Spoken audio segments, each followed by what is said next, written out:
friends, welcome back to my channel.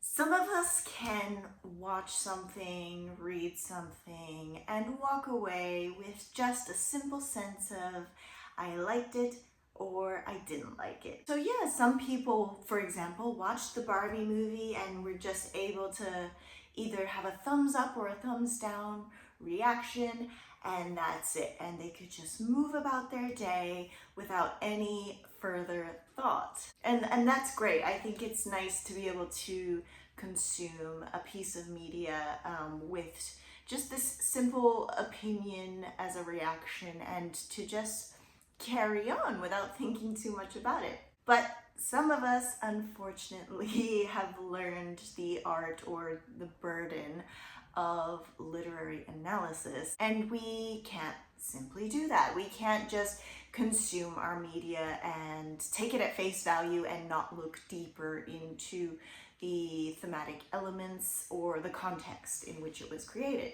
Because these things tell us something about the people who created this text, what they want to say with it, what the wider culture deems acceptable or not, and furthermore, how that text can affect the culture.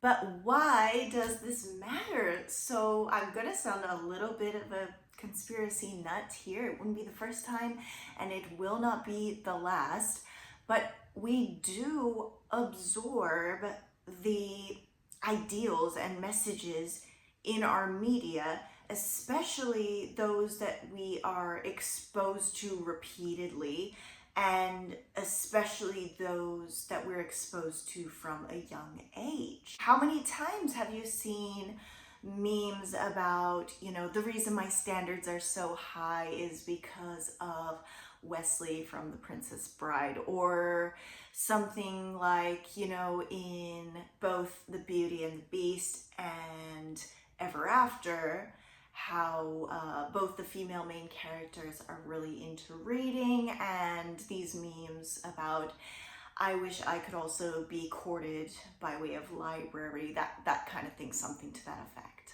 What I'm saying is, yes, we do absorb some of these values and ideals. A lot of people have criticized Disney for their earlier portrayal of romance, saying, the damsel in distress tropes is harmful and teaching young people negative ideas about love.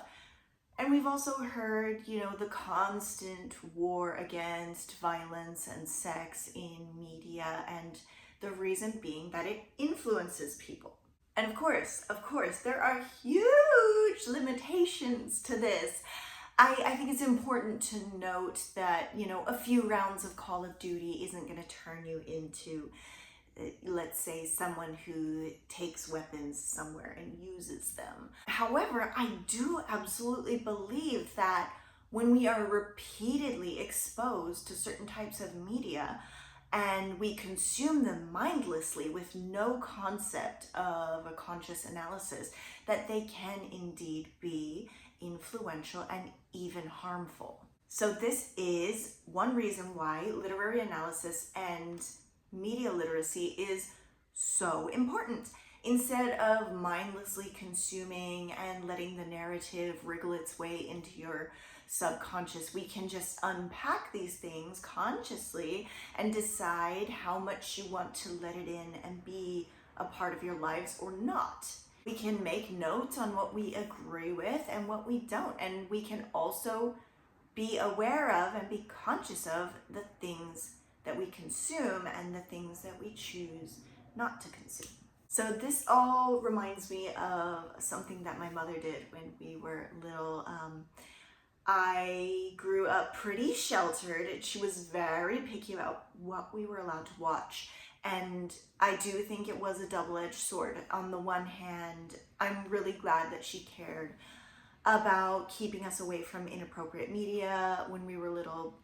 On the other hand, it did make me feel like an outsider, like I missed out on some of the really popular movies and things, and I felt like I missed out, on a large part of the zeitgeist. There's still so many things that were a part of the millennial library growing up that I missed out on. And, that's okay.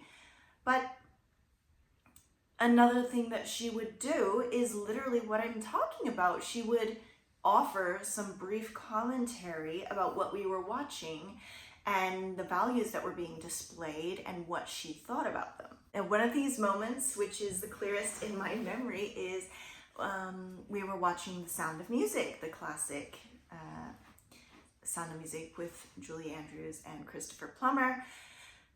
This was one of our regular Sunday movies. It was even more controlled what we were allowed to watch on Sunday.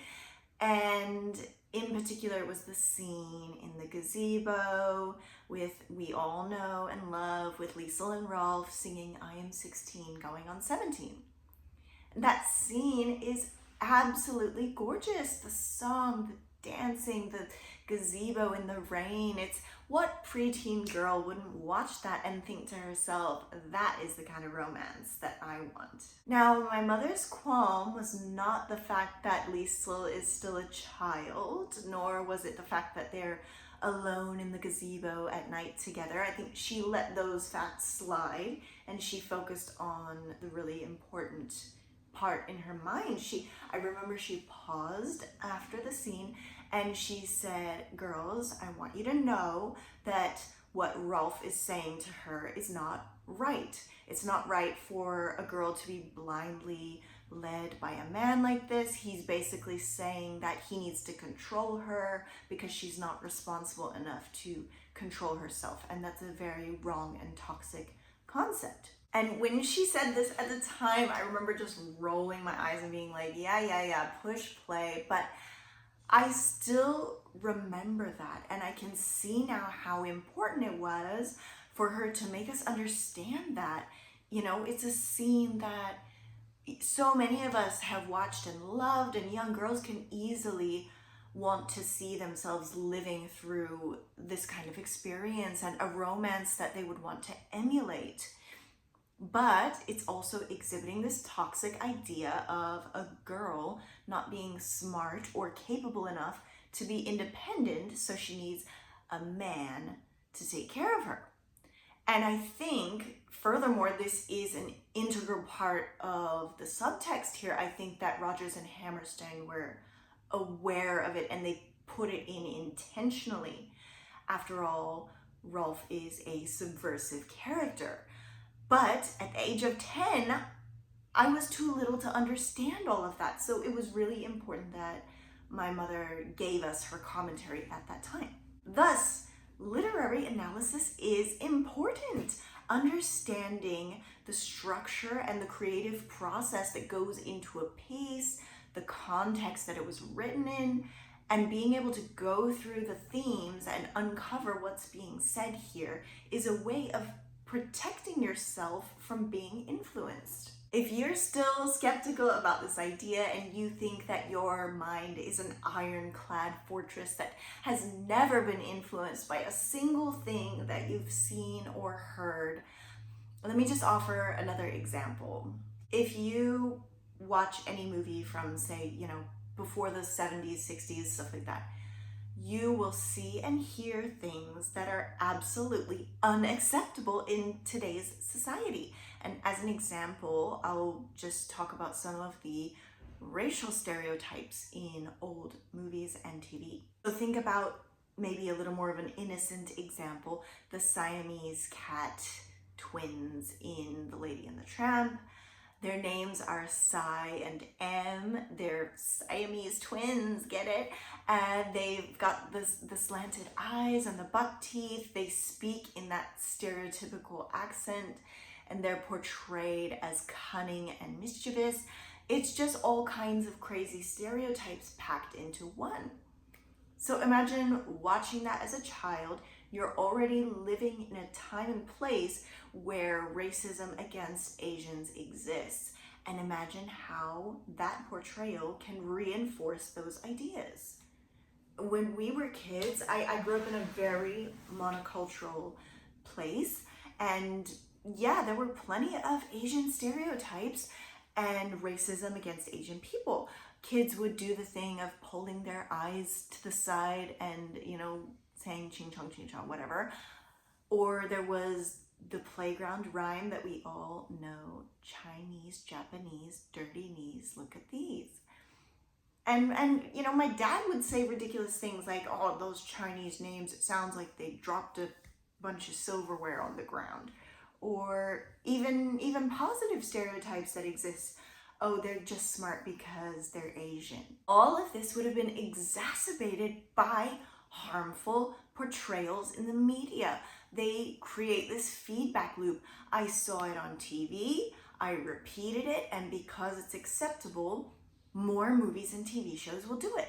And nowadays, of course, people know better. You can't say those things. Disney has created content warnings at the start of a lot of their older movies, and all of this shapes the cultural norms and what is deemed acceptable today. Before, you could watch Lady and the Tramp, act out that scene with your eyes pulled back, and no one would bat an eyelash. But presently, racial stereotypes and those playground rhymes, they're not allowed. You will get told off by a teacher, made to apologize, because we as a society are at the point where we understand that those things can be harmful. There are so many other examples of things that used to be acceptable in media but are not anymore. Harmful racial stereotypes, violence against women, child neglect and abuse, and we can hope that as the cultural narrative shifts, these harmful ideas will be less prevalent in society.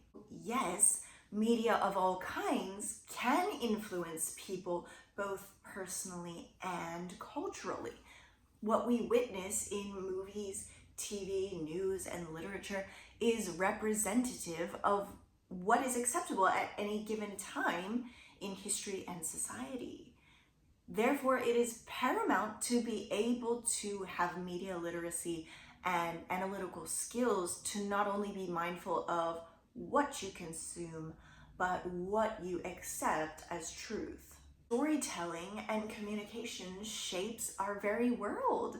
As a little thought experiment, imagine two children who are otherwise very similar, being brought up in similar circumstances, but one child only watches My Little Pony, Cocomelon, All the Light and Fluffy, and the other child watches old Jim Henson, Don Bluth, and Ren and Stimpy.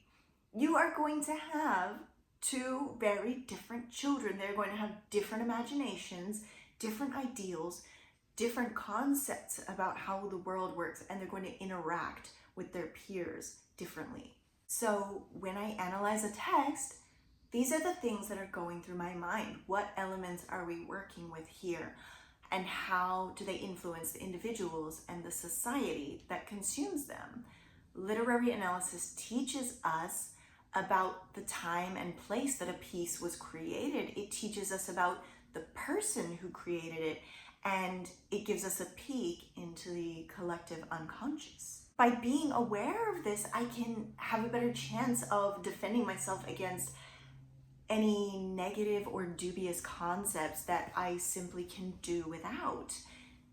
This is one reason, for myself personally, I've stopped watching really violent movies and TV. I know everyone feels differently about this, and you are totally allowed, but there's a lot of research about when you imagine something and when you experience it, a lot of the same neural pathways are activated, overlapping neural pathways are activated, and it is similar to experiencing it. And I'm someone with an extremely active imagination, and I'm also very sensitive, especially after my children were born. I mean, my sensitivity to everything just went skyrocketing up. I made the conscious choice to stop watching violence. And that is my informed choice, and everyone gets to make their own.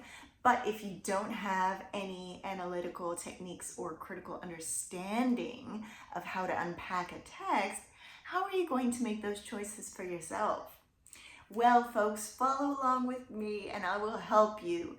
Smash that like button, follow, comment, whatever, and let's be conscious media consumers together. See you next time. Bye.